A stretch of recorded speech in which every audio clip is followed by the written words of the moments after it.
¿Cómo están? Nuevamente en una nueva emisión de Panorama Económico. En el día de hoy, a raíz de un reciente suceso en la localidad de San Pedro, provincia de Buenos Aires, en lo que se ha dado a llamar una estafa piramidal o juego Ponzi, vamos a dedicar el envío de hoy a explicar de qué se tratan estos juegos Ponzi o pirámides que generan negocios que terminan en estafas. Usualmente se lo llaman esquemas Ponzi, juegos Ponzi o estafas piramidales. Vamos a dividir esta exposición en dos. Una es de tipo teórica, vamos a hacer una especie de abstracción en donde vamos a tratar de exponer primero de qué se tratan, sus estructuras y alertar sobre la posibilidad de no entrar en estos esquemas piramidales a los efectos de que no caigamos en este tipo de estafas. Usualmente, permanentemente en el tiempo suelen aparecer y es por eso que en la segunda parte de esta entrega vamos a hacer un raconto histórico de los numerosísimos casos de estafas piramidales que hubo en la historia y en distintos lugares del país y del mundo, mejor dicho. Y van a ver que estos han sido muchísimos, ¿no es cierto? En primer lugar, lo que tenemos que analizar es qué es una estafa piramidal o juego Ponzi. Vamos a dar una definición y vamos a decir que el esquema piramidal o pirámide o estafa piramidal es un sistema de negocios en el cual los participantes tienden a adoptar un negocio muy rentable, con una rentabilidad muy importante, muy superior a la que hay en plaza o en los mercados, en donde se promete, tras una espera, ese tipo de beneficios, pero sobre todo invita a que esa persona que forma parte o pasa a formar parte del negocio como nuevo inversor o también como cliente o, yo diría entre paréntesis, cómplice, se compromete a aportar o recomendar y captar nuevos socios o clientes, o sea, una especie de incorporación boca a boca a este negocio, con lo cual el objetivo esencial de este juego piramidal no es tanto la dación de esa ganancia que se promete, sino que se enfoca en la captación de nuevos adherentes. Y acá está el quid pro quo del tema, porque con la captación de nuevos clientes o aportantes se terminan reembolsando a los que entraron por primera vez. Como este es un juego piramidal, la incorporación de socios a este sistema crece de una manera exponencial, de manera tal que este juego tiene un grave problema.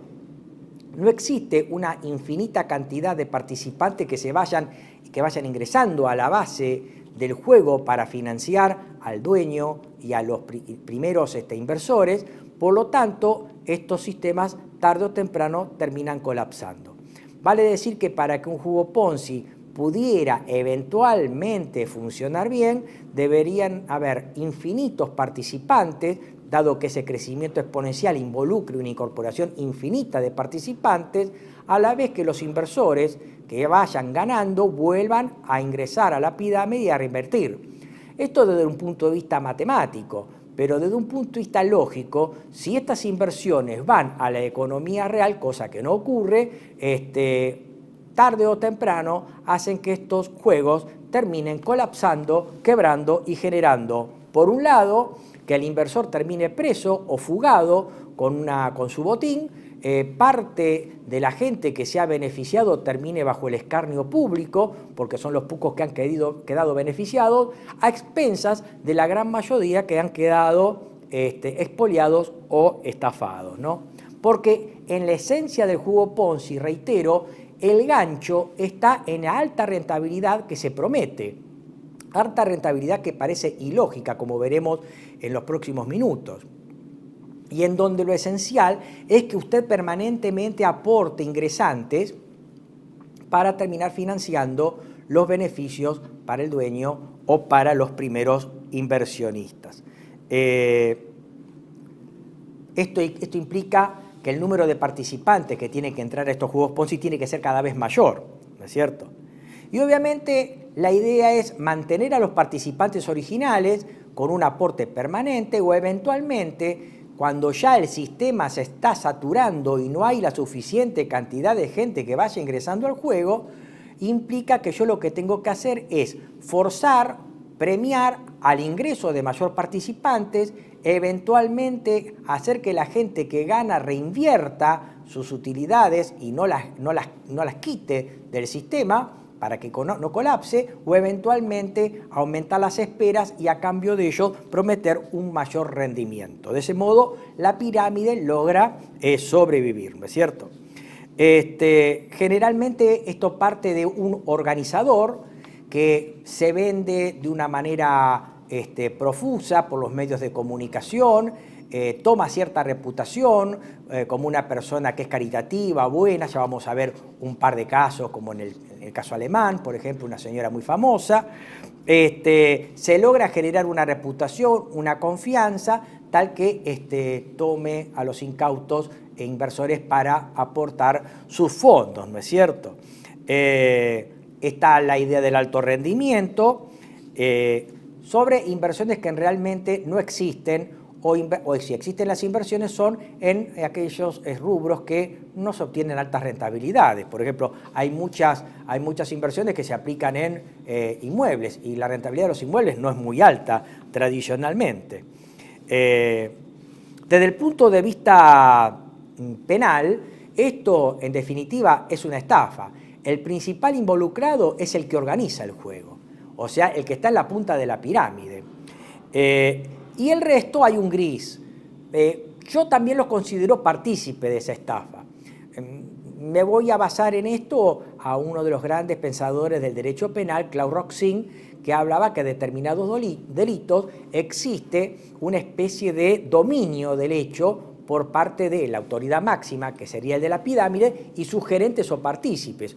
Es aquella frase de que no puede no saber, porque en la medida en que yo trato de convencer a otros para que ingresen a la pirámide, en algún momento alguien me va a decir, esto no es una estafa, esto no es una estafa piramidal, esto no es un juego Ponzi, y en algún momento yo voy a tener por lo menos que investigar de qué se trata y caer en la cuenta que lo que yo estoy haciendo es invitar a la gente a participar en una estafa piramidal. Por lo tanto, acá está algo que en el viejo derecho romano se llamaba el dolo malo y el dolo bueno.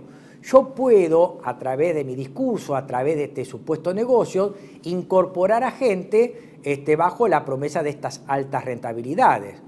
La diferencia entre el dolo malo y el dolo bueno es que en el dolo malo yo actúo con dolo o con la intención de estafar a alguien, y en el otro lo someto al error de ser damnificado patrimonialmente. Si con mayor información yo no puedo salir de ese dolo es malo. Aún con información yo no puedo salir del error de ser estafado, ese dolo es malo. Pero si con un poco de diligencia yo googleo, leo o por lo menos veo este programa, me voy a dar cuenta de que estoy en una estafa piramidal y me voy a abstener de promocionarlo o me voy a abstener de entrar. Ese sería el dolo bueno. El dolo bueno consiste en que yo con un poco de información tomo alerta de que yo estoy estafando a alguien y dejo de hacerlo. O el que va a entrar no entra.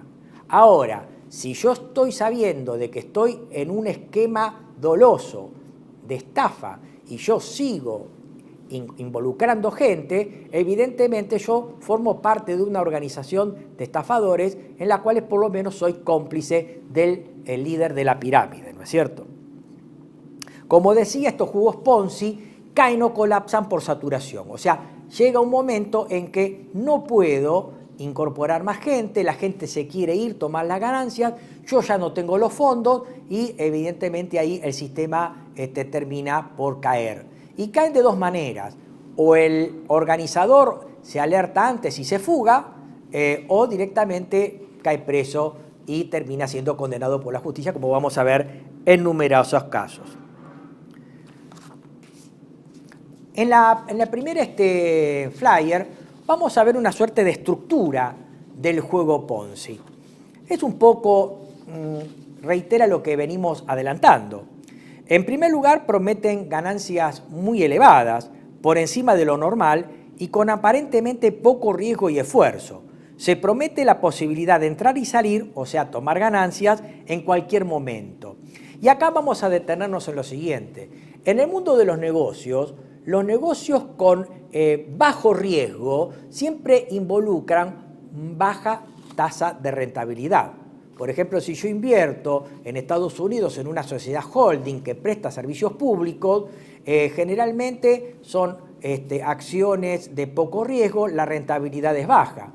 De lo contrario pasa con aquellas sociedades o empresas que tienen actividades muy riesgosas, de investigación de punta, de frontera, en donde existe el riesgo de que la inversión o el producto no sea aceptado en el mercado y finalmente la inversión resulte un fracaso. Por lo tanto, este tipo de negocios arriesgados prometen un alto retorno o una alta rentabilidad.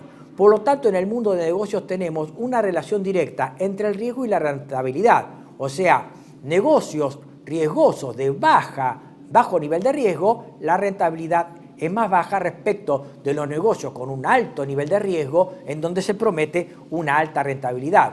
Acá tenemos una primera contradicción.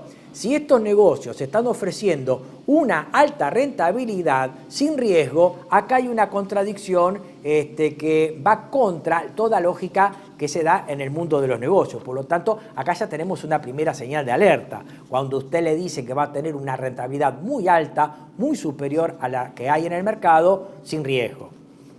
En segundo lugar, tenemos que la inversión, por ejemplo, es a través de fideicomisos en negocios muy rentables, novedosos o exóticos. Se aparenta tener información privilegiada o ser dueño de una ingeniería de negocios que pocos conocen. O sea, quien presenta este tipo de negocios se presenta como un genio o un mago de las finanzas o de negocios nuevos o de ruptura, ¿verdad? En segundo lugar, a usted lo introducen en una suerte de lavado de cerebro, en donde este lavado de cerebro se lo conoce como comunidad o ecosistema, basado en una red de conceptos muy novedosos, complejos, o muchas veces a usted lo integran en una comunidad de tipo espiritual, New Age, sobre bases de género, como vamos a ver más adelante con el telar o flor de la abundancia, ¿no es cierto? En realidad, pertenecer a este tipo de comunidad o ecosistema consiste en inculcarle a usted, en inocularle a usted un conjunto de ideas y en lavar el cerebro respecto a lo que le puede reseñar alguien que sabe algo de economía o de dinero, de finanzas. El siguiente tip que tiene que ver con la estructura de este negocio, que el mejor posicionamiento de usted que ha ingresado en el negocio dentro de la estructura, o sea, la mayor ventaja, es si presenta amigos referidos o presenta nuevos inversores. A partir de allí podría pasar a ser de estafado a cómplice, como hemos visto con anterioridad. El siguiente es una gran publicidad y ostentación, en donde muchas veces la reputación de esta persona está involucrada con donaciones, obras de beneficencia, apertura de comedores para pobres, etc. Participación de famosos y referentes que promocionan el tema o forman parte del negocio y muestran los negocios y las ventajas que han obtenido de participar en este tipo de juegos, en donde hasta se llegan a contratar actores para promocionarlo, lo vamos a ver más adelante con el caso de la estafa en San Pedro, y los eventuales beneficios y la estructura es financiada por los mismos recursos de los aportantes y no por los mismos retornos de las supuestas ventajosas inversiones o negocios. Y acá hay un tema fundamental. ¿Quién es la víctima de este tipo de negocios? Generalmente, mal que duela, es personas que tienen dos características que hacen ideal para entrar y ser estafado: la codicia y la ignorancia. La codicia y la ignorancia son cualidades de las víctimas de este sistema. Por lo tanto, los altos rendimientos animan a inversores a dejar su dinero en el esquema y a prorrogar para el futuro la toma de ganancias.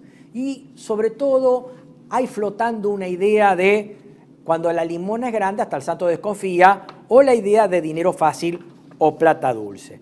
Como decíamos, estos sistemas colapsan porque los incrementos exponenciales de sujetos que deberían entrar al juego Ponzi o estafa piramidal no alcanzan.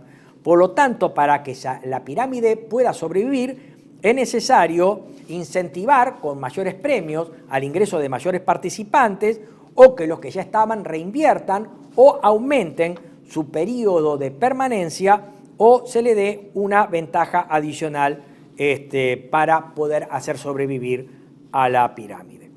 A continuación vamos a ver un par de casos que se asemejan a los juegos Ponzi. En primer lugar, a mí me ha pasado cuando he ingresado al mercado de trabajo de muy jovencito, que son las organizaciones de marketing multinivel, que consisten en organizaciones de vendedores en donde usted entra al negocio y usted va ascendiendo en rangos superiores a medida que usted registra mayor cantidad de ventas.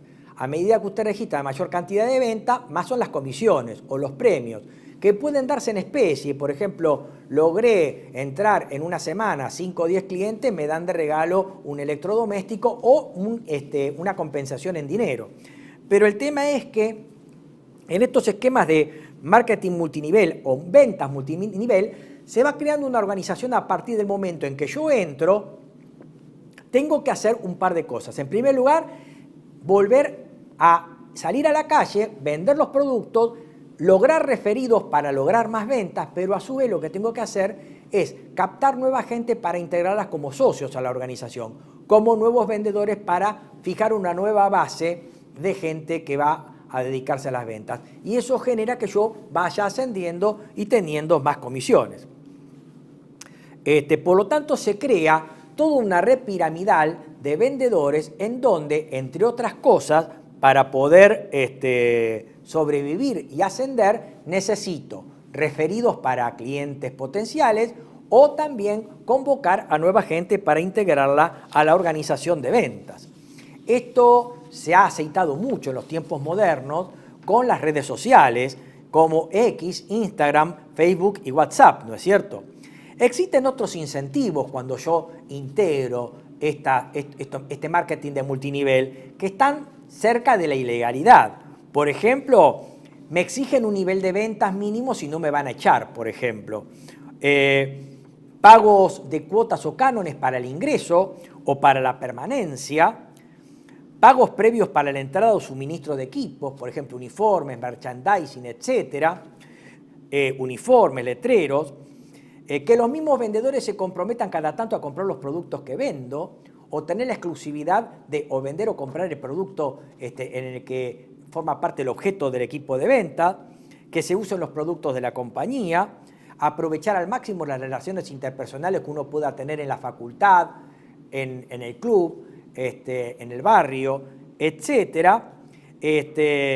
Y obviamente muchas veces consiste en sí o sí comprar el kit de stock de productos que yo debo vender, ¿no es cierto? Esto es muy habitual, por ejemplo, en los esquemas de ventas por catálogos de ropa que gente compra en la ciudad y las comercializa en el interior del país.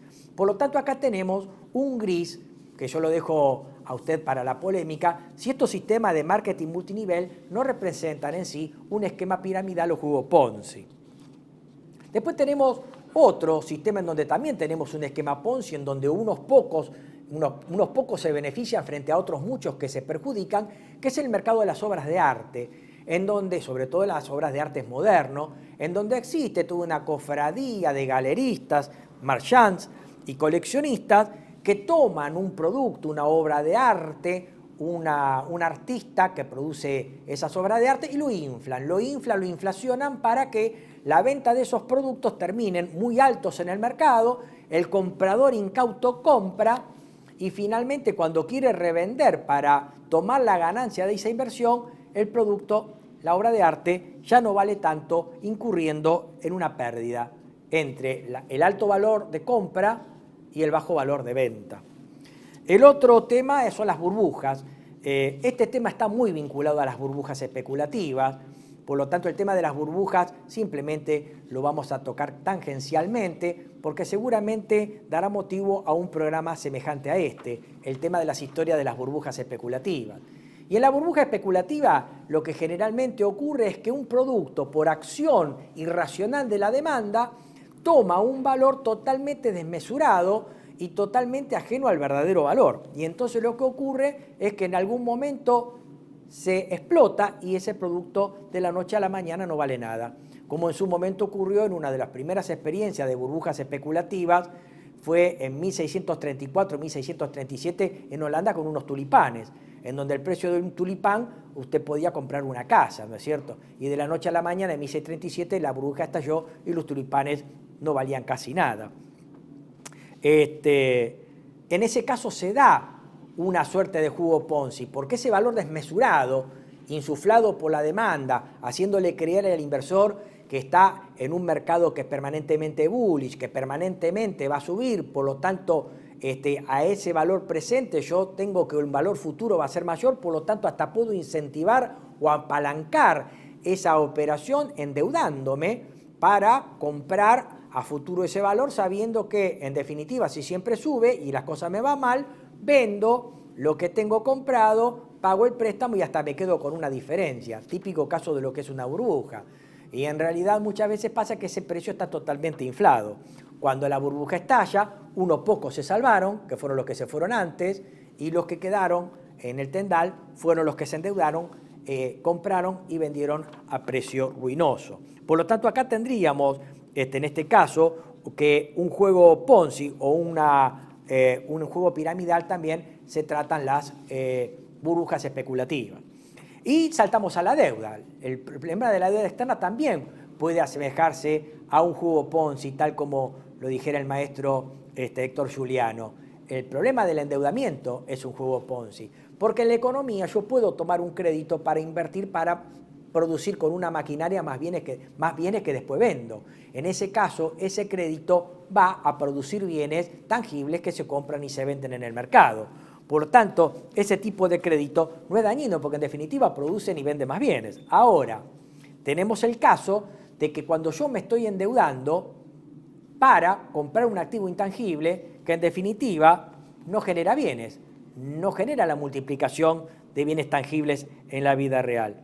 Por lo tanto, en el tema de la deuda, yo trato de generar una mayor solvencia fiscal generando un superávit fiscal, bajando la inflación, eliminando los costos laborales a los efectos de mejorar mi solvencia fiscal para seguir endeudándome, pero sobre todo para pagar intereses o pagar simplemente un mínimo y refinanciar el resto.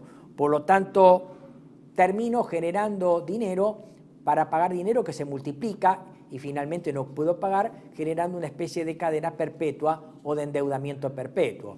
Aquello que se habla de que vivirás pagando, morirás debiendo. Y este dinero que paga dinero y que crea dinero no hace otra cosa más que no ir nada a la economía real, sino a pagar deuda. Por lo tanto, el juego Ponzi de la deuda es una suerte de construcción de capital financiero que no genera bienes, porque los servicios de la deuda se terminan pagando con más deuda. La experiencia argentina del año 1991 y 2001 es un claro ejemplo de juego Ponzi. Sobre esto hablaremos más adelante. El siguiente tema, ya cerrando la parte teórica y antes de ir a los casos históricos, ¿qué recaudos debemos tomar para no caer en un esquema de estafa piramidal o juego Ponzi? En primer lugar, tenemos que nuestro país tiene un ente autárquico, un organismo regulador de quienes hacen oferta y demanda de recursos públicos, títulos, acciones, obligaciones negociables, etcétera, que es la Comisión Nacional de Valores, la CNV.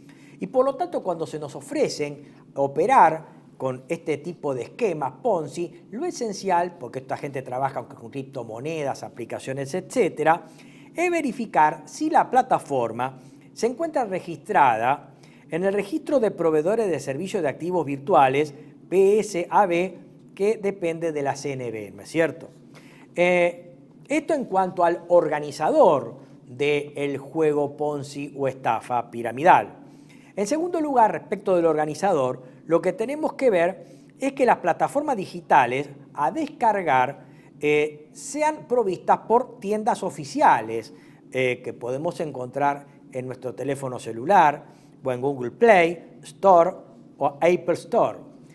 En tercer lugar, respecto de la organización, también tenemos que indagar a través de las redes los antecedentes, reputación de los organizadores y ante la obligación de tener que registrarse ante los organismos reguladores que llevan el registro de los mismos. Si los sitios o perfiles no devuelven información o sobre estos perfiles hay escasa información o ninguna interacción, es una señal dudosa de que estamos entrando en un organizador que no tiene buena reputación. Ahora, en cuanto al negocio en sí, ¿qué deberíamos averiguar para tener recaudos? En primer lugar, si la ganancia prometida es compatible con las ganancias de plaza o normales de mercado.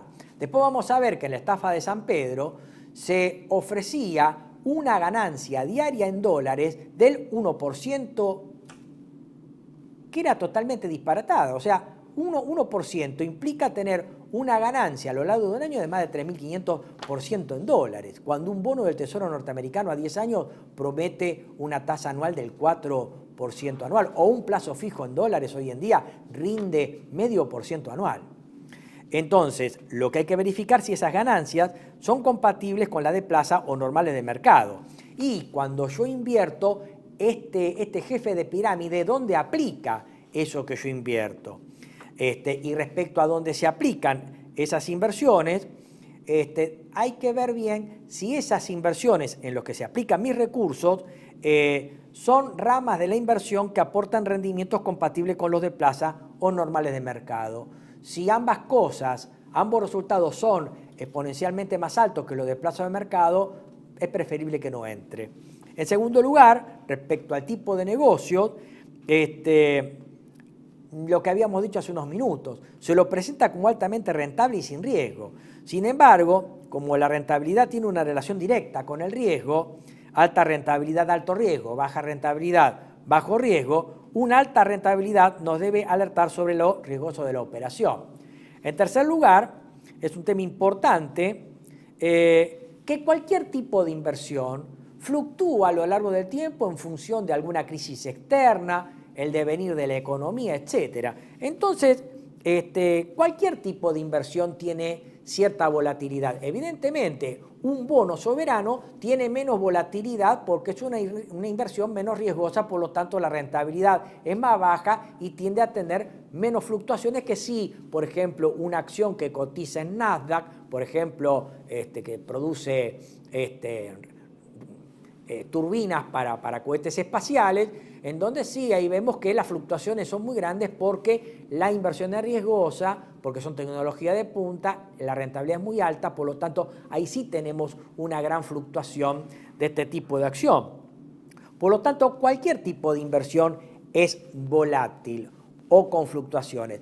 Ahora, si a mí me presentan una inversión que tiene una alta rentabilidad, pero me presentan un perfil sólido de rendimiento constante, bullish, y que permanentemente está en alza, realmente estoy ante una inversión muy riesgosa, porque no existe una inversión que sea tan sólida, con alto nivel de riesgo y sin que sea afectada por la típica volatilidad que se da en el mundo de los negocios.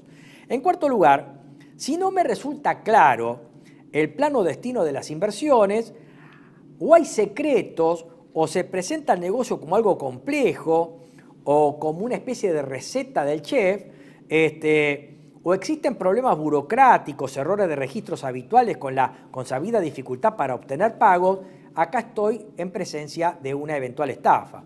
En quinto lugar, cuando se solicita la incorporación de participante y esta circunstancia aparentemente es fundamental, o cuando existe también este esquema de pirámide o ascenso, en donde yo entro como pasajero y termino como tripulante, como en el juego del avioncito que después vamos a ver, o cuando existen determinadas categorías de lo bajo a lo alto, cuando me voy, por ejemplo, del platino a la plata y de la plata al oro. En sexto lugar, cuando se obliga a una inversión mínima y el tiempo de espera para tomar ganancias y beneficios adicionales para prolongar ese periodo de espera existe y es tal. Séptimo lugar, cuando se induce a quien toma o tomó la ganancia y se quiere ir a que no se vaya, que entre y reinvierta y espere un tiempo más bajo la promesa de que va a obtener una mayor rentabilidad por esa mayor reinversión. Y por último, si el negocio, principalmente en activos virtuales o criptoactivos, también hay que indagar la existencia de los exchanges conocidos y que estén disponibles en plataforma. De lo contrario, estoy eventualmente ante algo dudoso. Entonces, si ese criptoactivo está en un exchange conocido, esto brinda al sistema mayor seguridad y transparencia, cosa que en la realidad no ocurre. En esta segunda parte, que vamos a comenzar a desarrollar después de la pausa, vamos a ver muchísimos casos históricos en distintos países del planeta y en distintas circunstancias históricas. Para eso les voy a pedir que tengan paciencia y nos esperen. Vamos a una breve pausa y ya volvemos. Muchas gracias. TLV1 se complace en anunciar que estará transmitiendo en su canal TLV1 Clips valiosos programas emitidos antes de la censura sufrida. El lienzo prohibido, el revés del derecho, combates por nuestra historia, disenso, historias de Malvinas, entre otros que podrán encontrar en este enlace.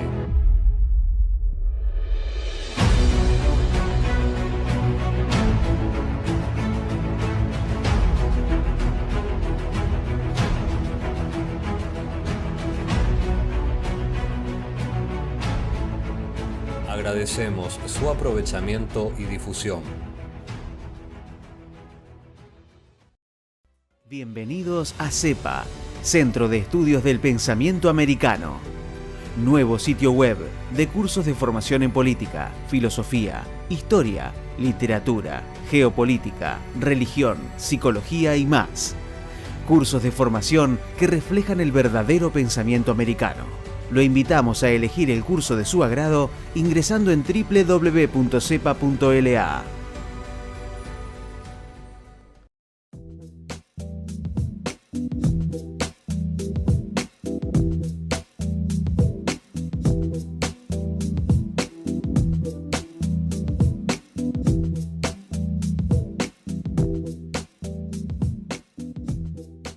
Decir siempre la verdad primero tiene un precio.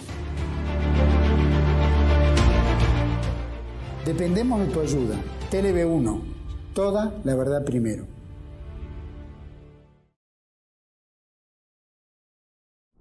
Bien, en esta segunda parte estamos analizando los jugos Ponzi o estafas piramidales. Lo que vamos a ver son los casos históricos, en donde vamos a ver ciertas regularidades que hemos visto en esta primera parte cuando analizamos la teoría de los jugos Ponzi o estafas piramidales. La primera estafa piramidal que vamos a ver no es la primera, porque anteriormente han habido otras, ya vamos a ver en el caso de España o en el caso de Alemania. Pero este caso lo vamos a tomar como primero y emblemático porque es el de Carlo Ponzi, o sea, la persona, ahí aparece en imagen este embaucador, este estafador ítalo-norteamericano, que fue el que le dio el nombre a las estafas piramidales.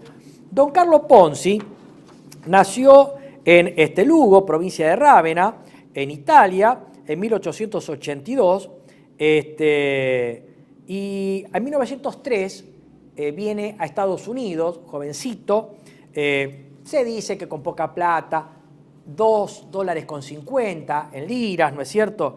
Y llegó a estafar a unos 40.000 inversionistas, quienes les entregaron 20 millones de dólares de aquella época. Actualmente, a dólares del año 2017, estamos hablando de 250 millones de dólares. Y obviamente cayó preso, después vamos a ver en qué circunstancia, pero nunca confesó o reconoció que había estafado a la gente. Siempre prometió que iba a devolver estos fondos. De una familia humilde, su padre era cartero, había intentado que ingresara a una universidad de Roma, la Sapienza, pero su vida bohemia, disipada, hizo que no tomara estudios formales, ¿no es cierto? Ya en Estados Unidos va a prisión, se discute por varios motivos, se dice por falsificación de un cheque, también por trata de personas, porque también había tratado de ingresar ilegalmente a paisanos italianos a Estados Unidos, en Boston específicamente. También en Canadá tuvo algo particular, pero estando en la cárcel, ahí descubrió el negocio. El negocio consistía, hay que ubicarse en aquella época, la época de las grandes migraciones, el hacer la América de los italianos, en donde buena parte de la colectividad italiana iba a Estados Unidos en primer lugar o en segundo, a Río de la Plata, en Argentina. En aquella época no había internet, y esa gente que venía a hacer la América venían solitos, con una valijita, y trataba de ser repatriado o por lo menos protegido por otro paisano que estaba en Argentina o en Estados Unidos, que le daba su primer empleo, lo radicaba, trataba de ayudarlo, sobre todo con el idioma. Un italiano le costaba mucho aprender inglés o aprender castellano. Pero a partir de ahí se generaba una importante red de contactos entre los italianos que habían quedado en la madre patria, en Italia, y los que estaban en Estados Unidos, a través de la correspondencia. Y la correspondencia era con estampillas postales, o sea, con sellos postales. Entonces, muchas veces, la persona que escribía cartas a una persona que estaba en otro lugar y que era pobre, aparte de la carta, le metía dentro del sobre estampillas postales para que pudiera devolver la correspondencia y no pagar el estampillado. Y la estampilla en aquella época tenía tanto valor como una moneda. De hecho, a veces se hacían pagos con estampillas que tenían un valor que era estable en el tiempo, ¿no es cierto? Y entonces, estando en la cárcel, don Carlo Ponzi estuvo en la oficina interna del correo de la prisión y descubrió lo siguiente, que como el dólar era una moneda muy apreciada y la lira una moneda muy depreciada e inflacionada, lo que se le ocurrió hacer es vender en Estados Unidos los sellos postales en dólares, hacerse de esos dólares, comprar liras y con esas liras devaluadas, comprar sellos postales más baratos para después ingresarlos en Estados Unidos, venderlos, hacerse de dólares, pasarse a liras depreciadas, comprar sellos postales, ingresarlos a Estados Unidos y vendiéndose en dólares. Un círculo virtuoso en donde obtenía una ganancia. Entonces lo que hacía era tratar de captar a la gente para que le daba los dólares, se quedaba con los sellos postales y hacía toda esa rueda. Y obviamente prometía ganancias muy importantes. Estamos hablando de 50% en 45 días, 100% pasados los 3 meses. Y pronto descubrió que había quedado muy líquido y ante la promesa de este tipo de porcentajes. Y en definitiva, descubrió lo que lleva su nombre, el juego Ponzi. O sea que buena parte de los rendimientos que prometía a sus paisanos y a sus clientes no provenía de esta rueda virtuosa que yo decía de convertir estampillas postales en dólares, liras y liras nuevamente sellos postales para poderlo después revender y comprar dólares, sino que directamente era una rentabilidad que yo prometía y hacía efectiva a partir del ingreso de nuevos participantes del juego piramidal, ¿no es cierto?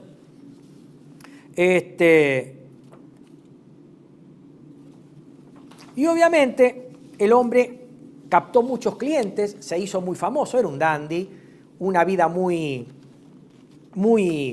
sibarita. Llegó a tener ingresos por $250.000 diarios. 16 empleados en donde no había posibilidad de reinversión. No lo reinvertía. De hecho, en algunos casos se cuenta que el dinero se depositaba en roperos o en tachos de basura. Y llegó a prometer, como decía, estos guarismos o 50% de interés en el plazo de 90 días. Algo totalmente descomunal.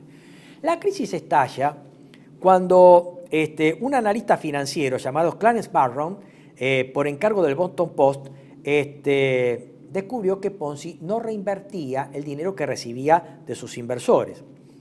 Y finalmente, el 1 de noviembre de 1920, Carlos Ponzi fue declarado culpable por el delito de estafas. Le dieron 5 años de prisión, salió 3 años más tarde y lo condenaron más tarde por 9 años más. Ya libre se había ido a Florida, en donde esta gente cuando se va de ese tipo de negocios va a la cárcel, cuando vuelve intenta hacer lo mismo, sin éxito. Trató de huir de la justicia huyendo a Texas, lo atraparon, por eso lo volvieron a meter en la prisión de Massachusetts hasta 1934. Cuando salió de la cárcel un piquete lo quiso matar, lo salvó la policía, deportado a Italia. Hizo el último intento de resucitar la pirámide sin éxito. Allí a través de un primo llamado Atilio Viseo, lo hizo entrar en una aerolínea italiana, a la Littoria, que lo hizo gerente de comercialización y se radicó en Brasil. Era la época de la guerra, ustedes saben que Brasil participó del bando de los aliados. Cuando Brasil rompe relaciones con el régimen fascista, directamente cancela la autorización de esta aerolínea para funcionar. Ponzi queda sin trabajo, lleva una vida muy humilde. En 1948 contrae una ACV y finalmente, pobre y en la miseria, muere en Río de Janeiro a los 66 años, un 18 de enero de 1949, ¿no es cierto? Pero el tema de Ponzi, el esquema Ponzi, en realidad era antiguo, como les había adelantado.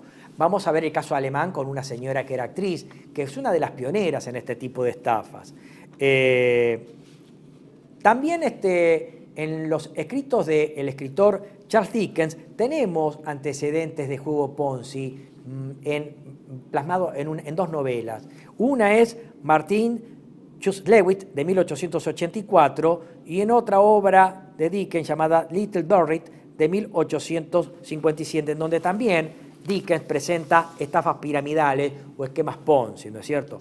Y acá vamos a una de las pioneras, que es la señora Adele Spitzider, que ahí tenemos la imagen. Vivió entre 1832 y 1895, era actriz, sus padres también eran artistas, en algún momento tomó el nombre artístico de Adele Bio, sobre todo cuando su reputación se hizo pésima, y aparte de actriz y cantante, era una gran estafadora.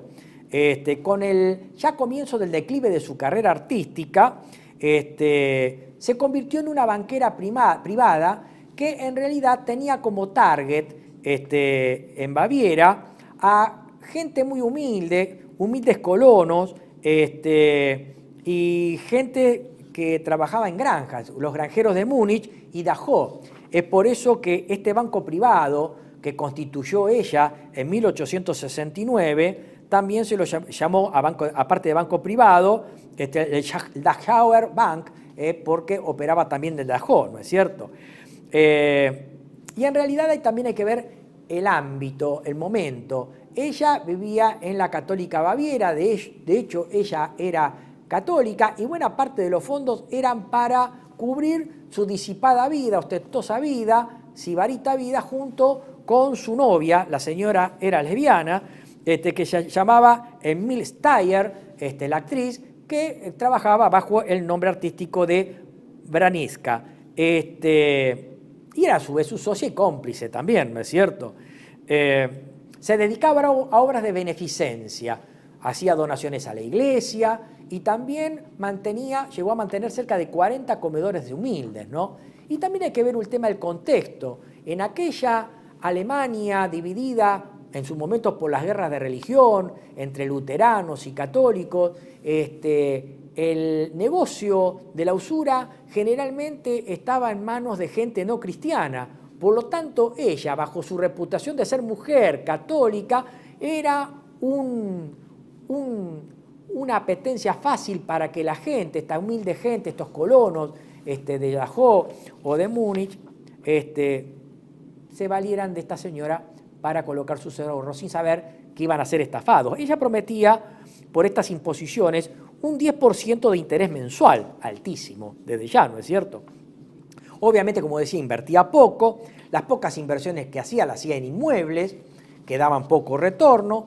En el cenit de su carrera llegó a tener 83 empleados en 1871, que trabajaban desde sus hogares y captaban nuevos clientes con una comisión del 5 y 7% para cada nuevo inversor.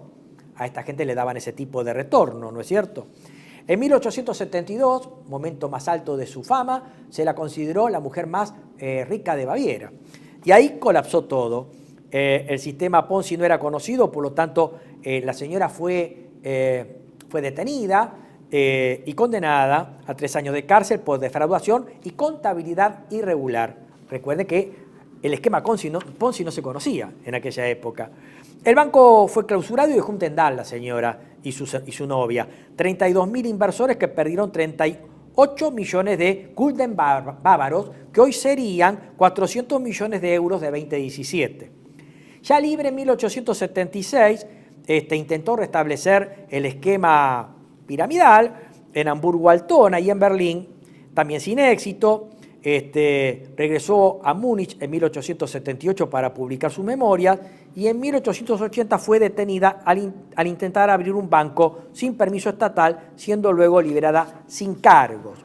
Los últimos años de su vida, sostenida por benefactores y amigos, algunos de ellos estafados, reincidentes, su reputación llegó a ser tan mala que, bueno, se dio a conocer artísticamente como Adele Bio, o sus familiares de manera póstuma la rebautizaron como Adele Schmidt. Falleció en Múnich en 1895 y sus restos reposan en una tumba familiar en el antiguo cementerio sur de Múnich. El esquema Ponzi llegó hasta generar revoluciones. Por ejemplo, vamos a dar el caso de la revolución en Albania de 1997. Como ustedes saben, en 1991 colapsó el comunismo, explota la Unión Soviética y uno de estos países era Albania. Albania era un país de corte comunista, pero un comunismo medio raro porque era un comunismo dinástico que gobernó durante 50 años bajo la bota de su dictador Enver Hoxha. Un esquema, un régimen similar al comunismo norcoreano, que es un comunismo de tipo dinástico, ¿no? Finalmente, cuando se produce la apertura democrática y obviamente el colapso económico de estos países que vivían bajo sistemas de economía de capitalismo de Estado o planificación de la economía, estos sistemas colapsan y Albania cae en una total pobreza y se constituía en uno de los países más atrasados de Europa.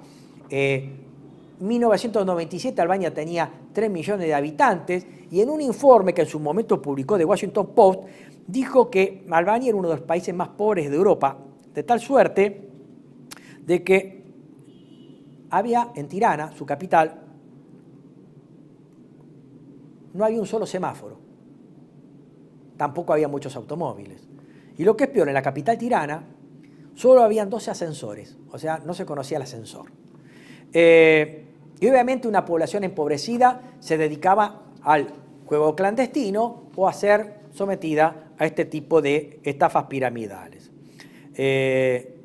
Lo que pasa es que en este caso la estafa piramidal estalló y generó una gran crisis política del modo que vamos a ver. Tuvo que intervenir Naciones Unidas a través del Consejo de Seguridad para evitar una guerra civil que explotó en 1997, hizo caer a su presidente, previamente a su primer ministro, y dejó en esta guerra civil cerca de 2.000 muertos y un país al borde de la disolución social. Las causas eficientes fueron dos. Una, un gobierno que estaba ya decadente, que era el Partido Democrático, que había triunfado en las elecciones legislativas de 1996, con su líder Sali Berisha. Vemos a continuación la foto de Sali Berisha.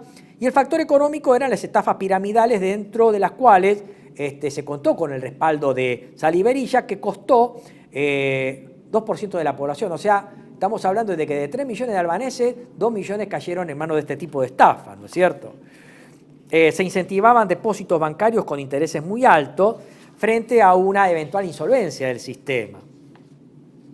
Igual a lo que pasó en San Pedro, en la provincia de Buenos Aires recientemente, la gente como que dejó de trabajar y comenzó a vivir de las rentas de los bancos. Sacrificaron sus bienes e hipotecaron sus casas para este tipo de negocios. Antes del colapso, el Fondo Monetario Internacional había advertido no depositar en este tipo de negocios. Y en primer lugar, lo que ocurrió en el año 97, en enero, fue la caída de la empresa Sud, y finalmente lo que se estableció fue un corralito sobre 2 de las 5 principales sociedades de inversiones, Populi y Xaferri. Debido a este corralito del 19 de enero de 1997, más de 3.000 personas irrumpieron en la plaza Skanderberg de Tirana, con rabia, pidiendo que le devuelvan los depósitos, rabia contra Berisha. Sus ahorros habían desaparecido y se habían esfumado. Hubo levantamientos armados, asaltos a armerías, la gente se armó, asaltaron los cuarteles militares, hubo una guerra civil, una gran inmigración de albaneses hacia Italia. El 2 de marzo del 97, el primer ministro Alexander Mexi y su gabinete del Partido Democrático anunciaron nuevas elecciones convocadas para el 29 de junio del año 97. Albania entró en un estado de disolución, sin Dios y sin ley. El 2 de marzo del 97, la Asamblea del Pueblo decretó el estado de sitio y el nuevo gobierno tuvo que recurrir a la fuerza internacional. Como les dije, el Consejo de Seguridad de las Naciones Unidas desembarcó en Albania una protección multinacional de 7.000 soldados liderados por Italia, la cual llegó el 14 de abril del 97, y finalmente hubo elecciones en ese citado 29 de junio del 97, en donde triunfó, paradójicamente, el Partido Socialista de Albania, continuador del viejo Partido Comunista Dinástico, Partido del Trabajo de Albania. El Partido Socialista de Albania ganó con el 65% de los votos, el partido de Berisha 19% de los votos, quien renunció su cargo en el mes de julio de 1997. Berisha finalmente fue reemplazado por el socialista Recep Mekdani y el primer ministro socialista Fatos Nano. Fin de la historia, la estafa piramidal terminó en una guerra civil y casi en un estado fallido en Albania en 1997. Nos vamos a España. En España tenemos un viejo caso de una estafadora piramidal. Acá la vamos a ver, que es la señora Baldomero Larra Buetoret, que era hija, ahí la vemos, hija de un escritor español, Mariano José de Larra. Esta estafa tuvo epicentro en la década de 1870 a través de lo que se llamó la caja de imposiciones, en la que se prometía que si se dejaba una onza de oro, en un mes se la devolvía duplicada. En promedio, doña Baldomera ofrecía una rentabilidad mensual del 30%, llegó a recaudar 22 millones de reales y se estima que los estafaron fueron unos 5.000. El colapso ocurrió en 1876. Ella desapareció con todo el dinero, pero 2 años más tarde fue detenida en Francia y fue condenada a 6 años de prisión el 26 de mayo de 1879. Ya en tiempos modernos en España tenemos una gran cantidad de estafas piramidales. Por ejemplo, las cédulas de la abundancia, en donde se inculcaba una supuesta solidaridad de sus participantes. Esta gente desapareció con todo el dinero. El Arca de Noé, el Crisol Universal. En el Crisol Universal se regalaban 300 euros para cambiar el mundo, ¿no es cierto? En Barcelona este tipo de esquemas se multiplicaron de una manera rara, sorpresiva, sorprendente, a finales del año 97. En Palmas de Gran Canaria, a mediados de 2008, tenemos estafas semejantes. Llegaron a Madrid, a Andalucía, a Tenerife y a otros lugares. Pero hay un par de casos que son realmente importantes. Por ejemplo, tenemos el caso Sofico de 1974, que lo detallaremos más adelante. El caso Stan Home de los años 70. El caso Fidecaya, 1982. El caso Gecaterra, 2001. El caso Finanza Forex del 2009 y la estafa filatélica del 2006. Obviamente en este caso referida a la intervención de 2 empresas, una el Fórum Filatélico y Afinsa, que se llevó puesto cerca de 465.000 clientes y una estafa de 4.666 millones de euros. Básicamente estas empresas, lo vamos a ver más adelante, vendían sellos sobrevalorados que después en el valor de reventa no valían nada más que el 10% y dejó el tendal en la economía española. Vamos a detenernos en 1974, gobernaba el generalísimo Franco, y tenemos el caso de la estafa de Sofico, Sociedad Financiera Internacional de Construcciones, o Imperio Sofico, cuya quiebra en 1974 generó un gran escándalo dentro del gobierno franquista.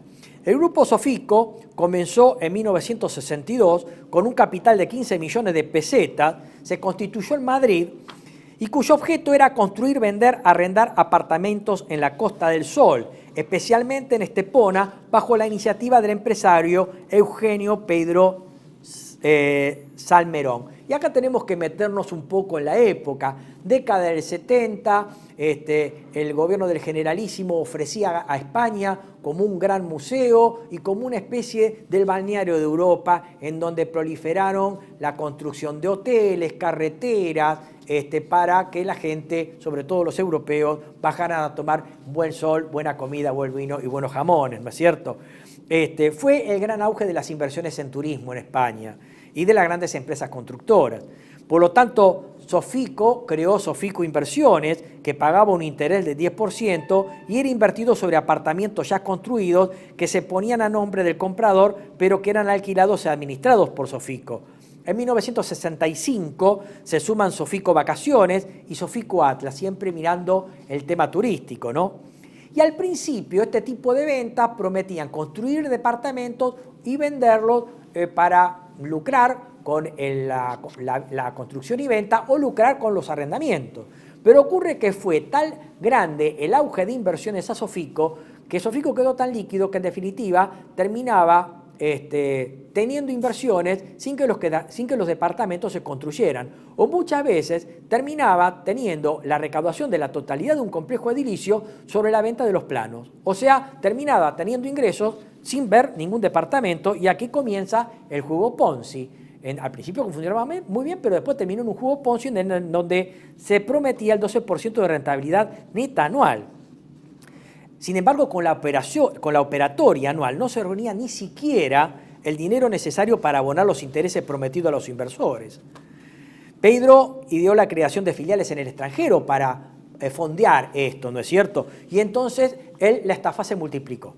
Se creó Sofico Francia, Sofico Gran Bretaña, Sofico Alemania, Sofico Estados Unidos e Hispano Benelux, ¿no es cierto? En 1969 aparece Sofico Renta para captar a pequeños ahorristas emitiendo participaciones de 25.000 pesetas. Se emitieron entonces 127.000 títulos, con los que se obtuvieron 3.189 millones de pesetas. Ese mismo año, el Ministerio de Información y Turismo premió los 7 años de Sofico con la medalla de plata al mérito turístico. Y en 1974, la Agrupación Nacional de Agencias de Viajes distinguió a Sofico junto con Iberia, OTA, Swissair y Renfe con diploma por la labor realizada en beneficio de la industria turística. En 1974, el Caballito del Mar, tal era el logo de la empresa, colapsó. El 28 de noviembre del 74, un acreedor solicita la quiebra de la sociedad. El 30 de noviembre del 74, Sofico Renta entra en cesación de pago, se inicia el colapso en cadena del grupo. Recién a comienzo de 1987, o sea, 13 años después, estuvo el juicio. Los dos únicos implicados y condenados fueron Eugenio Peidró Salmerón, o sea, el fundador de la pirámide del grupo, y su hijo Eugenio Peidró Brillas. El primero tuvo 9 años de cárcel, su hijo 2 años y 4 meses de cárcel por cómplice. Obviamente fueron condenados al pago de 5.000 millones de pesetas de indemnizaciones repartidos entre los 3.200 perjudicados, pero en realidad no terminaron pagando nada, porque si bien la deuda del grupo, estamos hablando de Sofico Inversiones, Sofico Renta, Sofico Vacaciones y Sofico Servicios Turísticos, ascendió a 8.182 millones de pesetas, estos dos muchachos solamente pudieron aportar su magro capital de 22,5 millones de pesetas. O sea, no se pudieron recuperar las inversiones de la estafa. Eugenio Peidró Salmerón murió a los pocos días de concluir el juicio, a los primeros días del año 1991. Después tenemos otro caso de estafa piramidal en España, que es el grupo Gescaterra. Estalló en el año 2001 con una estafa de 20.000 millones de pesetas, más de 120 millones de euros, y con más de 2.000 damnificados. En este caso, el target eran mutualidades públicas, fundaciones, ONGs, congregaciones religiosas y empresas públicas. Gescaterra era una sociedad gestora de carteras creada en 1992. En 1999, la CNV española, que es la Comisión Nacional del Mercado de Valores, CNMV, la sancionó por una multa de carácter grave por resistirse a ser inspeccionada y exhibir sus libros contables. El 14 de junio del 2001, la CNMV intervino al grupo ante la imposibilidad de poder conocer su situación económica financiera y el destino de los fondos. Tras sus 9 años de actividad, Gescaterra terminó defraudando a sus clientes. El juicio tuvo 14 imputados, entre ellos Antonio Camacho Friasa, presidente de la compañía. La sentencia se conoció en marzo del 2008, 11 años de prisión para Antonio Camacho Friasa y 3 años a su presidenta Pilar Jiménez Reina.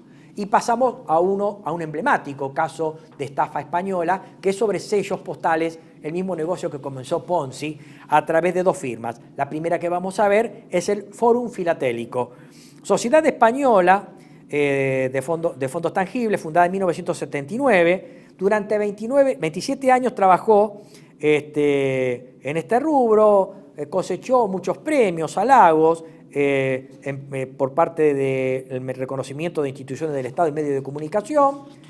Generó la confianza de 269.000 clientes que fueron estafados. La entidad fue intervenida judicialmente junto con Afinsa, que vamos a ver con posterioridad, el 9 de mayo del 2006 por estafa, insolvencia y blanqueo de capitales. Sus responsables condenados en julio del 2018 a penas de hasta 12 años confirmadas por el Tribunal Supremo Español en 2020. Prometía una rentabilidad fija superiores a las tradicionales, alegando una supuesta revalorización de los sellos fiscales, pero en realidad los sellos estaban sobrevalorados y la realidad es que en el mercado esos sellos no valían el 10%. La rentabilidad que prometía el sistema bancario promedio en España era el 2 o 3%, mientras que Forum aseguraba una rentabilidad del doble, 6-8%.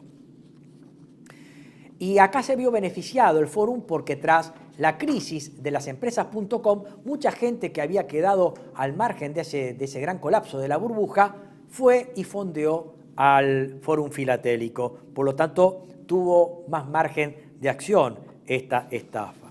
Finalmente, la policía española, a través de la operación Atrio, el 9 de mayo del 2006, concluyó con, le cayó encima a Afinsa y al Fórum, que se dedicaban a lo mismo.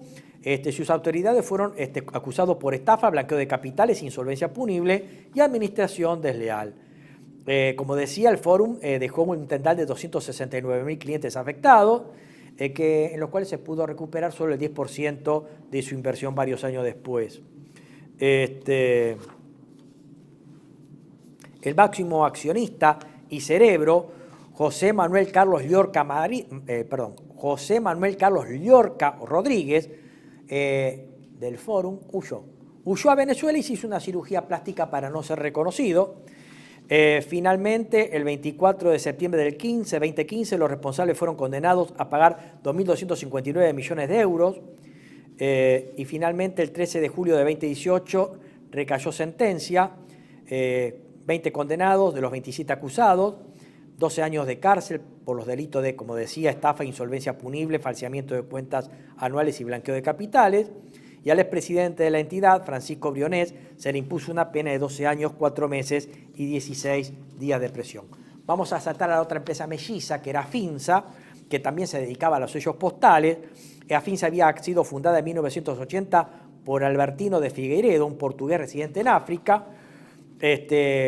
Tenía vinculaciones con mercados de Europa, Asia, Estados Unidos, sucursales en Barcelona, Vigo, Valladolid, Lisboa, Londres y París.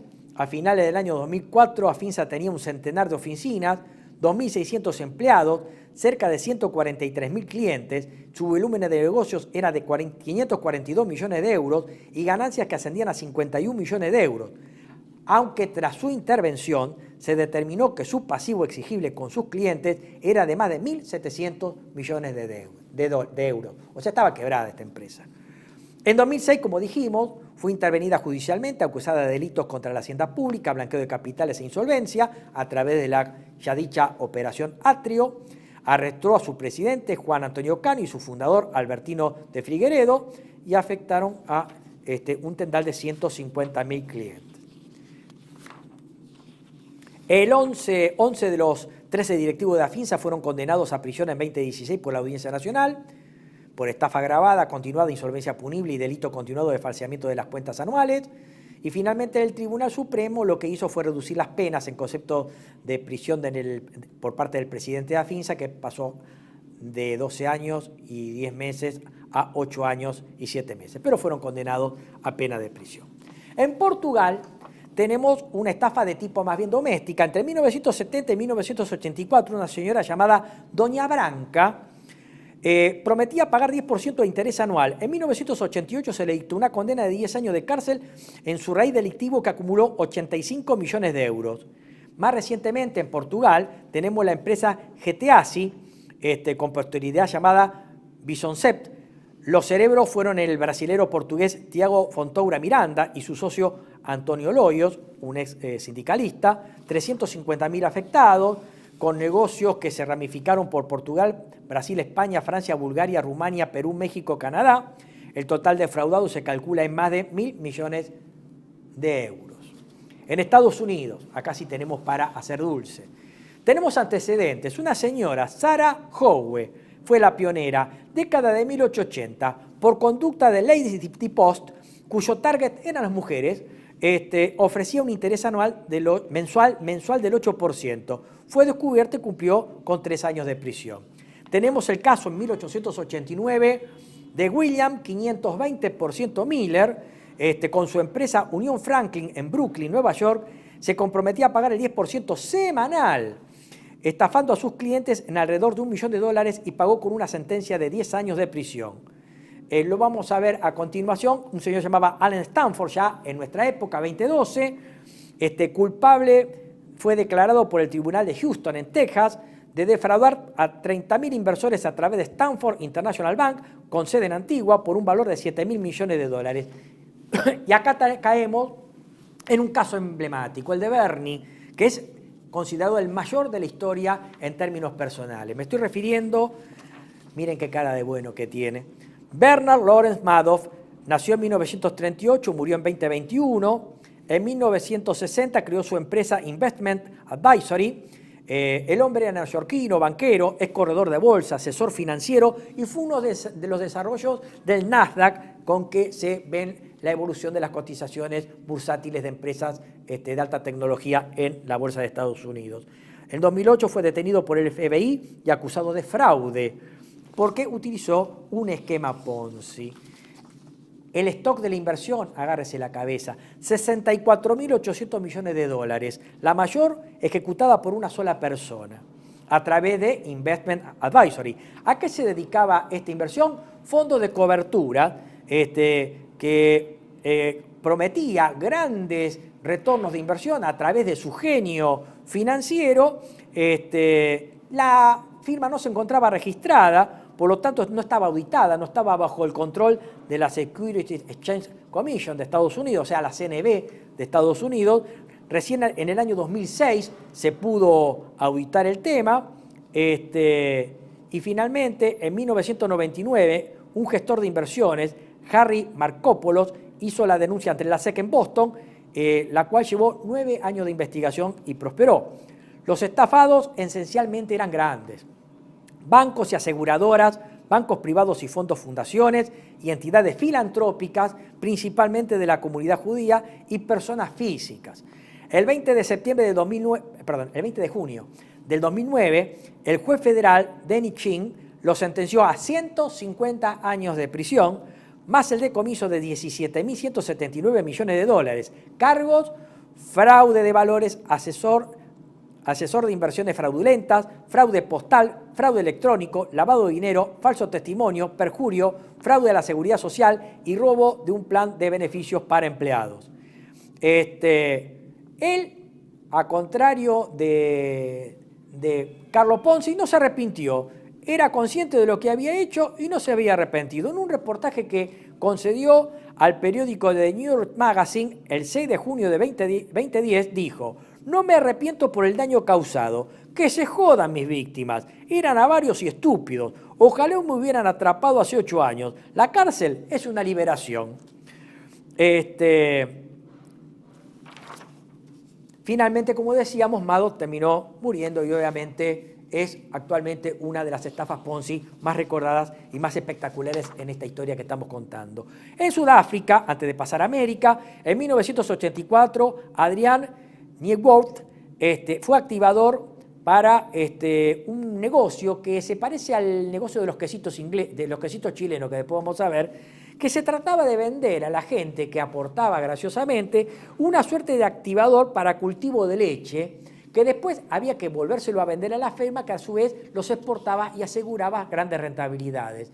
El tema consistía en que la gente cautamente pagaba a esta empresa para que le diera estos cultivos para leche. Finalmente, los retornos nunca existieron y finalmente esto fue una estafa declarado por el Tribunal Supremo del Cabo. Pasamos ahora a América. antes de llegar a Argentina, que es el último eslabón. Perú, hacia 1978, y esto fue el escándalo financiero más importante de la historia peruana, una financiera informal, o sea, una banca fantasma, fue denominada Centro Latinoamericano de Asesoría Empresarial, CLAE, la famosa CLAE, fundada por Carlos Manrique Carreño, apodado popularmente como Che Berengue, pagaba entre 80 y 100% anual, llegando a manejar hasta 360 millones de dólares provenientes de unas 165.000 almas que fueron estafadas. El target de los claeístas eran empleados públicos, jubilados, militares, que depositaban sus sueldos para cubrirse para su retiro, una especie de fondo de pensión. La espectacularidad de CLAE es que CLAE llegó a mover el 40% del total de la liquidez del sistema financiero peruano. Y obviamente otras actividades de reputación, ¿no es cierto? Beca de estudio, tenía un club de piscina, un restaurante llamado CLAE, sorteos de camionetas, 2 apartamentos, excursiones a la Sierra de Lima, llamada Caravana de la Alegría, y hasta había anunciado el lanzamiento de una aerolínea que iba a llamarse AeroCLAE. Finalmente, tenemos que la Superintendencia de Banca y Seguros de Perú no podía echar mano al control de CLAE porque era una banca fantasma. Sin embargo, lo pudo hacer recién en el año 1991 y ahí fue cuando colapsó el negocio. Ese año, 1991, el gobierno promulgó una norma para que la Superintendencia de Banca y Seguros pudiera por fin regular a estas empresas siempre y cuando se formalizaran. CLAE estaba formado por hasta 89 empresas. Finalmente, final de la historia, el 29 de abril de 1993, CLAE es intervenida y posteriormente disuelta por no poder acreditar sus inversiones ni mostrar libros contables. Manrique huyó a Estados Unidos, siendo capturado y extraditado a Perú, donde fue encarcelado hasta el año 2001. Entre otras cosas, este señor fue declarado en su momento empresario del año. La revista Suceso lo nombró personaje del año 1991, para que vean que todo también se desenvuelve dentro de lo que es la Feria de las Vanidades.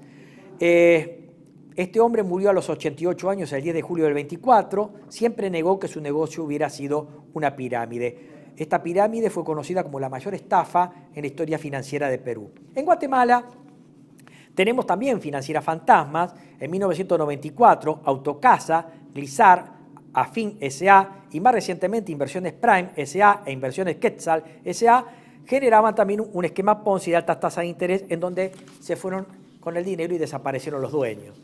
En Ecuador, septiembre de 2024, en las redes sociales y en TikTok, también una empresa Kraft también prometía retornos importantes a través de la comercialización de pulseras. Los dueños se fueron y dejaron también el tendal. Y en Chile, vamos a ver un par de casos, son 2. Finales del año 2007, con epicentro en sectores medios altos de la ciudad de Concepción, y luego en enero de 2008 en sectores de gente de menos renta, sufrieron estas estafas, las estafas de los quesitos.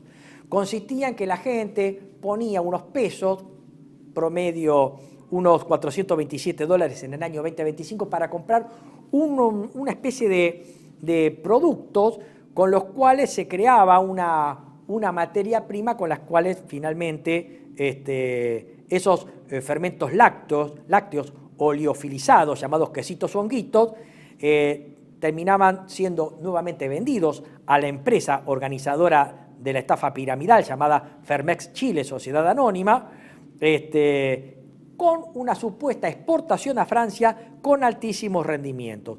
No hubo inversiones, no hubo ventas, no hubo altos rendimientos, y los responsables, Víctor Mella y Fernando Jara, sufrieron sus consecuencias.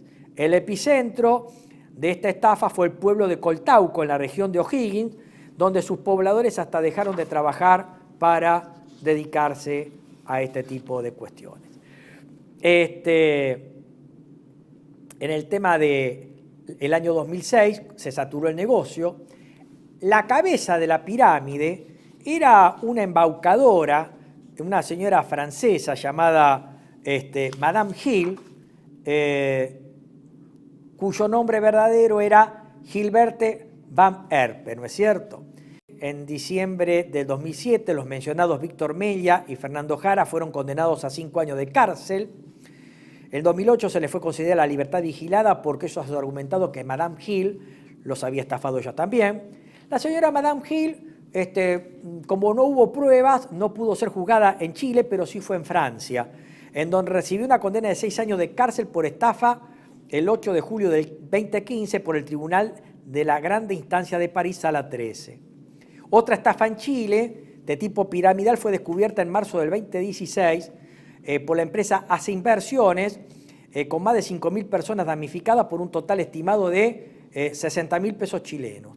60.000 millones de pesos chilenos. Hace Inversiones operó desde 2012 como líder en servicios financieros, prometía retornos de inversión altos y sin riesgo, entre el 2,5 y el 7,5% mensual. La empresa era manejada por Patricio Santos, Rodolfo Dubó y Camilo Cruz, quienes fueron acusados por delito de estafa reiterada, lavado de dinero e infracción a la ley de bancos. Colombia, acá tenemos también el tema del narcotráfico. La llamada crisis de las pirámides o escándalo de las pirámides ocurría en el 2008, con quiebra e intervención estatal de varias empresas. También prometía grandes retornos a sus clientes, estafa piramidal, en donde también había lavado de dinero y dinero proveniente del narcotráfico. El epicentro de la estafa fueron los departamentos de Putumayo, Nariño, Cauca, Valle y el eje cafetero. Especialmente en Nariño y Putumayo hubo pueblos en donde el 90% de la población había invertido en algún tipo de negocio de este tipo. Finalmente, en el año 2008 estalló el problema y finalmente fueron capturados sus principales socios. Vamos a México, antes de llegar a Argentina, y tenemos la estafa de Rafael Antonio Olivera Amezcua. 6.000 inversores fueron estafados a través de la empresa Fricrea Sociedad Anónima, Sociedad Financiera Popular avalada y supervisada por la Comisión Nacional Bancaria y de Valores de México, CNBV, o sea, sería nuestra CNB. Este fraude surgió en el 2014 cuando la CNBV anunció la intervención de la financiera. La mayoría de los estados involucrados en esta estafa fueron el Distrito Federal, Jalisco, Michoacán, Guanajuato, Puebla, Querétaro, Coahuila, Nuevo León, quienes tenían en la financiera un conjunto de más de 6.000 millones de pesos, unos 414 millones de dólares. Estamos acá involucrando a ciudades, ¿no? O sea, municipios. El 19 de diciembre de 2014, la CNBV anunció que retiraba a Fricrea la licencia para operar como sociedad financiera popular, regida bajo la Ley de Ahorro y Crédito Popular, con lo que en forma automática se procedía a su liquidación. Olivera Amezcua, en mayo de 2019, fue detenido en Estados Unidos y entregado a las autoridades mexicanas el 2 de mayo de 2022. Información más o menos fresca. Vamos a Argentina. En Argentina tenemos como antecedente el avioncito, el juego del avión en la década del 80, en donde usted entraba como pasajero y en este esquema piramidal terminaba como piloto, ¿no es cierto? Los antecedentes, ya en década del 80 tenemos a un señor que se llamaba Máximo Máximo Gregorczyk, que era un columnista financiero, una especie de informador, analista financiero. Obviamente la reputación la ganó como tal en los programas de televisión local mendocina. Su nombre completo era Máximo Gregorczyk Villanueva, apodado Max, y obviamente se había hecho muy famoso con sus análisis y predicciones financieras. Creó una financiera en Mendoza, con sucursales en Nueva York, Capital Federal y Santiago de Chile. Prometía una tasa de interés 4 veces superior a la que ofrecía en aquel momento el sistema financiero formal, y se estima que los estafados fueron unas 700 personas. Logró desaparecer, corría el año 1987, y Max reside actualmente en Chile, 30 años después, y las 2 sentencias que pesaban en su contra fueron revocadas por la Suprema Corte Mendocina. Hoy vive libremente y puede volver al país. Eugenio Curatola, muy famoso, yo escuchaba los programas de Curatola en una radio, estuvo 2 años preso y su estafa se calcula en 90 millones de dólares. Todo comenzó a fines de la década del 90, tenía una vida como productor de seguros, comenzó a operar en el Forex, o sea, en el mercado internacional de monedas extranjeras, Y obviamente aprovechó el corralito, la explosión de 2001, donde había mucha gente que quería sacar el dinero del país, y entonces él captaba ese dinero, prometía una alta rentabilidad, obviamente en un esquema piramidal o Ponzi, ¿no es cierto? Exigía una inversión mínima de $10.000 con una promesa de retorno del 45%. Llegó a abrir 4 oficinas en la ciudad de Buenos Aires, 20 en el interior del país, de las cuales captó más de 10.000 clientes. Curatola brindaba conferencias y un programa en radio y en televisión. Yo escuchaba los de radio. En 2005 la gente comenzó a desconfiar de Curatola, quisieron recuperar sus ahorros, no lo pudieron hacer, tampoco lo pudieron encontrar a Curatola.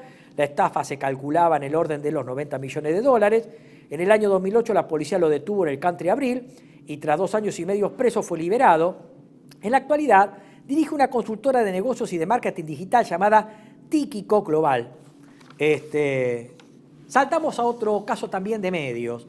Daniel Biglione, inspirado tal vez en Mark Gregorczyk, este hombre tenía una radio en una FM marplatense y obviamente tenía su reputación como analista. Ofrecía rentas del 40% anual en dólares cuando el mercado en moneda estadounidense ofrecía como máximo un 7% para inversores a más de 10 años.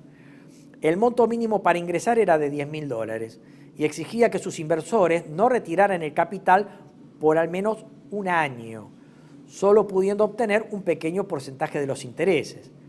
La estafa acumuló $500.000, la corrida se inició cuando muchos de los inversores quisieron hacerse del dinero para poder blanquearse en el famoso blanqueo del año 2016 de Mauricio Macri. Ahí se saturó el negocio. En 2019 Biglione fue condenado a 5 años y medio de prisión por estafar a 87 personas por un valor aproximado de $4 millones. Este caso es fresco, es Enrique Juan Blaxley. Acá tenemos un caso de inversores VIP. Se trata de una veintena de sociedades, un holding liderado por Hope Funds S.A., que era el buque insignia. Blaxley, de 50 y pico de años, debe tener actualmente, comenzó su negocio en el año 1989 cuando trabajaba en una compañía aseguradora y observó por el mismo canal que podían comercializar otros servicios financieros. Ahí nace esta estafa piramidal, en donde hacia 2009, por ejemplo, adquirió el 47% del Shopping Buenos Aires Design, que es el fondo del cementerio de la Recoleta. En $20 millones lo adquirió. En 2012 se quedó con el Hard Rock Café, también en los fondos de la Recoleta, en Buenos Aires, por el cual pagó $5 millones. Realizó una exhibición con el tenista Roger Federer, también trajo a la tenista Serena Williams, y también organizó una muy trucha carrera que yo recuerde, lo trajo al famoso carrerista Usain Bolt y lo hizo jugar una carrera contra el Metrobús. Un verdadero disparate y me daba vergüenza ajena a mí verlo por televisión, ese siniestro espectáculo. Y ganó la triple corona con la Dolfina, el equipo que conduce Adolfo Cambiaso hijo. En 2014, Gonella, el entonces a cargo de la Procuraduría de Criminalidad Económica y Lavado de Activos, determinó que de 521 inversores del grupo, solo 3 podían explicar el origen de los fondos. También hizo desarrollos inmobiliarios en Verazul, situado a orilla del río Luján. Los damnificados se encuentran muchos artistas, deportistas y celebridades. Estamos hablando de 2.000 inversores damnificados, $2,5 millones, pero la cifra total de damnificados podría ascender a 10.000 personas, según trascendió información fresca, periodística. Esto se está produciendo. Este hombre hoy está preso en el penal de Ezeiza. Y llevamos al telar de la abundancia, y esto tiene que ver con el auge de estas chicas que tenían el trapito color verde cotorra, el auge del feminismo del siglo XXI. Esto involucraba ya una especie de estafa ya por vía de la cultura de género, ¿no? En la flor de la abundancia o mandala de la abundancia se trataba de generar una economía solidaria de empoderamiento femenino y obviamente huir de las prácticas demoníacas del patriarcado, bajo buenos deseos y energías del género femenino, lo cual también prometía ganancias de hasta 8 veces el dinero que se aportaba, en donde existían guardianas y hermanas mayores que protegían este dinero. No obstante, la Procuraduría de Criminalidad Económica y Lavado de Activos, la PROCELAC, hacia el año 2016 y 2019 alertó sobre estas maniobras. Personalidades como la actriz y directora argentina María Jazmín Stuart y la intérprete y cantante Fabiana Cantilo cayeron en la trampa de esta estafa. Se prometía unos rendimientos de 700, 800% de la multiplicación de ganancias y existían determinadas categorías que después las vamos a ver con detalle: fuego, tierra, viento y agua, bastante romántico. Y obviamente el target eran mujeres universitarias, profesionales de clase media urbana, o sea, el típico target de este mundo de la cultura del feminismo militante, ¿no es cierto? Sectores medios de clase media urbana, pequeños burgueses que fueron víctimas de esta estafa. Un caso similar, que es la Flor de la Abundancia, estamos hablando de la misma, pero tuvo epicentro en Chamical, en La Rioja, y la protagonista fue Julieta Magalí Ruiz, que se hizo de 7 millones de pesos a partir de esta estafa hotelar. La estafa comenzó en agosto de 2015, cuando la acusada empezó a pedirle a la gente que pague 18.000 pesos para ingresar a la organización. Luego les pedía que juntaran otras 8 personas que quisieran poner ese monto y le daría 146.000 pesos. Decía, depositás de esta manera 2.000 pesos y terminás con 8 veces más. O sea, te vas con 16.000 pesos. Y esto es una especie de cadena ascendente con 4 niveles. El nivel abajo era el 4.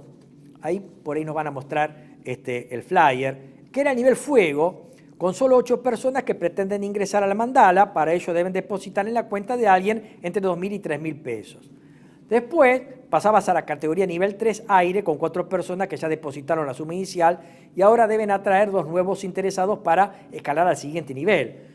El nivel tierra, 2 personas que se encuentran a la espera de que el individuo del escalafón superior cobre para ocupar su lugar. Y el nivel 1, superlativo, es el agua. Es la persona que recibe las donaciones de los primeros 8 interesados y cobra el 800% de su inversión inicial. Entonces, si se depositó 2.000 pesos, se llevan 16.000. Obviamente, dejan el tendal, como ya ocurrió. Y los 2 últimos es el famoso caso Cositorto. Leonardo Cositorto, de generación Zoe, el holding de don Leonardo, que afectó a muchos argentinos y también hermanos paraguayos, con alto rendimiento en dólares, en una estafa piramidal centrada básicamente en criptomonedas. Por ejemplo, la ONG Bitcoin Argentina, una de las principales difusoras de las criptomonedas y el ecosistema cripto en el país, lo denunció ante la Procuración General de la Nación, PROCELAC, a los principales responsables de las empresas de inversión y coaching por delito de estafa, posible delito de estafa, captación de ahorro público no autorizado y manipulación del mercado, delitos tipificados en los artículos 172, 309 y 310 del Código Penal. Vamos a extractar 2 frases de Cositorto para que usted vea el tipo de negocio o de discurso que maneja esta gente. Abro cita, dijo alguna vez don Leonardo Cositorto: una generadora de recursos intelectuales, financieros y espirituales para nuestros más de 50.000 miembros en todo el mundo. Estamos cambiando la forma de aprender y transitar esta realidad digitalizada. Mejoraremos la calidad de vida de quienes confían en nosotros, sea a nivel de finanzas, educación, deportes o la capacidad de crecer como persona. Nuestra columna vertebral es la educación y el coaching. Y como grupo empresarial contamos con más de 40 oficinas en todo el mundo.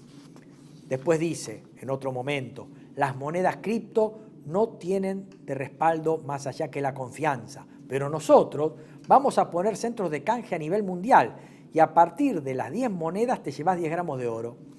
Los jugadores pueden multiplicar por 300 el premio que reciban. Para eso tuvimos que comprar una mina de oro en Jujuy, que ya está en funcionamiento. Sin palabras. Pasamos a la última, o a la penúltima, que es la estafa de San Pedro. San Pedro es una hermosa ciudad de la provincia de Buenos Aires, con hermosos naranjos, a 170 kilómetros de Buenos Aires y con 70.000 habitantes. A partir de ahí aparecieron en esa tranquila ciudad plataformas llamadas Rainbow X Ignite Consortium, que se especializan en la inversión en criptomonedas. También se promete una alta rentabilidad, estamos hablando del 1%, un 1% en dólares. No se pueden retirar los depósitos, y acá cayeron entre 12.000 y 20.000 personas, o sea, buena parte del pueblo, y también otras localidades cercanas. Y obviamente se puede duplicar la inversión en 45 días. Para eso exigían la baja de una plataforma virtual que era trucha, y esperaban la señal de una china llamada Ali. Ali, en las noches de San Pedro, paralizaba la ciudad, indicando qué operaciones con criptomonedas había que hacer, y eso inmediatamente acreditaba en los incautos inversionistas una rentabilidad que era ilusoria o ficticia, ¿no es cierto? Ali daba las llamadas señales de trading, ¿no es cierto?, que, reitero, eran sobre una cripto que era falsa y sobre fluctuaciones de la misma que también eran falsas. Para reforzar el tema, se organizó en el Hotel Emperador de Buenos Aires el 21 de septiembre del 24 un lanzamiento, una gran promoción de este negocio, entre comillas, en donde se contrataron a 2 actores polacos. Uno de ellos, Maurice Lisicko, cobró $1.500 por la presentación. El otro se llamaba Philip Walserks. Finalmente, tenemos que la Comisión Nacional de Valores tiró abajo el negocio, tipificando al mismo dentro del artículo 310 del Código Penal, y estamos hablando de algo ficticio. Este tipo de negocios prometían un 1 o 2% diario de ganancia en dólares, un disparate, cuando el bono del Tesoro norteamericano a 10 años rinde un 4% anual, y estos, si estamos hablando del 1 o 2% diario, si lo analizamos en términos de tasa efectiva anual, prometía una rentabilidad del 3.490% en dólares, cuando un plazo fijo en dólares en el Banco Nación te está dando el 0,5% anual de interés. Y finalmente llegamos a Salta, también estafas recientes. Yomict, en Salta y Jujuy, noviembre de 2023, esta aplicación digital se fumó con los criptoahorros de cientos de personas, estamos hablando de 82 denuncias penales. Se trataba de una aplicación extranjera con registro en Estados Unidos, que ya no se encuentra información sobre la empresa ni en Internet, y la aplicación fue borrada de todas las plataformas. Hicieron un pagadios y se fueron. Y la otra, también más o menos reciente, también en Salta, la empresa Ríos y Asociados, financiera, que comenzó a operar en junio de 2021 en Metán, Salta, perjudicó a 1.700 ahorristas en más de $3 millones. También altas tasas de retorno. Ríos y Asociados movió 2.219 millones de pesos y $3.265.000. En 26 allanamientos realizados tras la apertura de la investigación judicial, fueron secuestrados 23 millones de pesos, $60.000, 2 automóviles, 7 camionetas y 2 motocicletas. Por lo tanto, y ya para finalizar, hemos hecho este programa, que en realidad lo vamos en su momento a complementar con el de las estafas piramidales, junto con el de las burbujas financieras. Hemos dividido este programa en dos. En una parte, tratar de ver la teoría de qué se trata una estafa piramidal o juego Ponzi, y ver su estructura, alertar cómo no caer en ellos, y después vimos numerosos casos que se han suscitado en la historia en distintos países y en distintos momentos.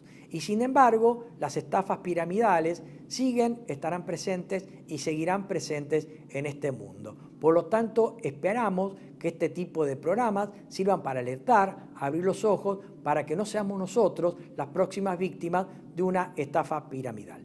Desde ya, muchas gracias por la paciencia dispensada. Hemos dado mucho dato, mucha información, pero esperemos que haya sido de la utilidad de ustedes. Sin más, los esperamos en otra próxima entrega de Panorama Económico. Nos vemos, gracias.